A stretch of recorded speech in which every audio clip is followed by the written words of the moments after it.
Selama ini kita dibohongi oleh buku sejarah di sekolah. Kita dibodohi oleh narasi yang menanamkan rasa kepahlawanan palsu, mengagungkan pahlawan yang tampak gagah, sementara banyak bupati dan pejabat lokal yang korup menjalankan sistem kerja, rodi demi kepentingan kolonial nyaris tak pernah disebut namanya. Tetapi bayangkan jika kita menutup buku-buku itu sejenak dan menengok ke masa lalu.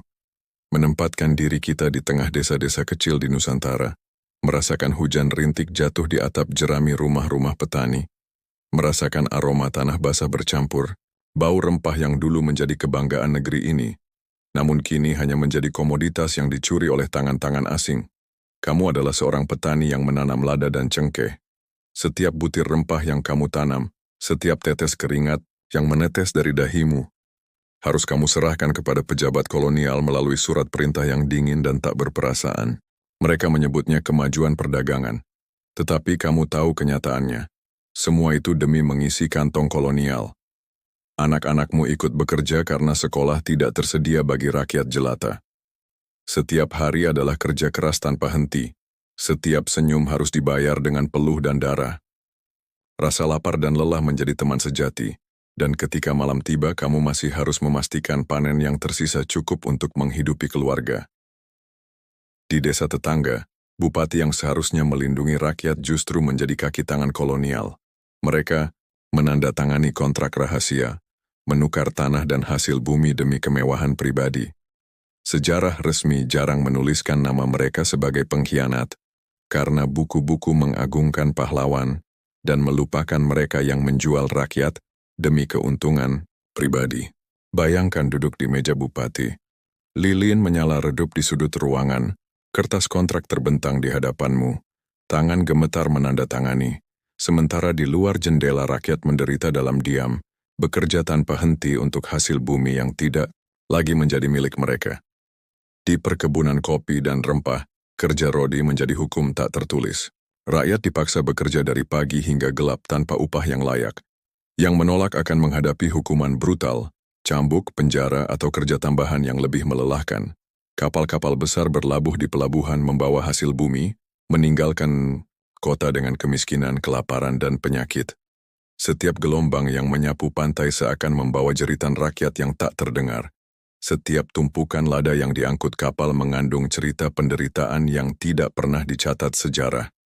Anak-anak, pejabat kolonial belajar di sekolah megah, sementara anak-anak petani hanya mengenal ladang dan sawah. Pendidikan menjadi alat untuk menjaga hierarki, memastikan rakyat tetap tergantung pada penguasa. Di sore hari kamu melihat anak-anak tetanggamu pulang dari sekolah, membawa buku tebal, belajar tentang pahlawan yang seakan lahir tanpa penderitaan, sementara anak-anakmu masih harus menanam dan memanen rempah demi sesuap nasi. Pendidikan yang tidak setara menjadi senjata untuk mengekang generasi berikutnya, menanamkan rasa tak berdaya yang diwariskan dari satu generasi ke generasi lain. Namun rakyat tidak sepenuhnya diam. Di malam hari, ada yang mencuri sedikit rempah untuk keluarga, menolak kerja rodi, bahkan merencanakan perlawanan tersembunyi. Perlawanan ini jarang tercatat, tapi menjadi bukti bahwa meskipun tertindas, rakyat tetap memiliki keberanian dan harga diri. Bayangkan seseorang berlari di antara ladang rempah di malam hari, membawa beberapa butir lada, hatinya berdetak kencang karena takut tertangkap, tetapi senyum kecil muncul karena berhasil melawan sedikit sistem yang menindas. Di setiap desa, ada cerita serupa, ribuan rakyat yang berani menentang dalam diam, dan setiap tindakan kecil itu membentuk sejarah yang tidak pernah ditulis. Buku sejarah mengangkat pahlawan yang melawan kolonial, tetapi sering melupakan penderitaan rakyat jelata yang menopang perlawanan itu. Banyak orang yang bekerja keras menanggung derita namun namanya hilang dalam catatan resmi. Ketika kita membaca buku sejarah, kita hanya melihat sebagian kecil dari cerita itu. Banyak halaman yang kosong, banyak jeritan yang hilang, dan banyak keberanian yang tidak pernah diakui. Pengaruh kolonialisme tidak berhenti setelah kemerdekaan.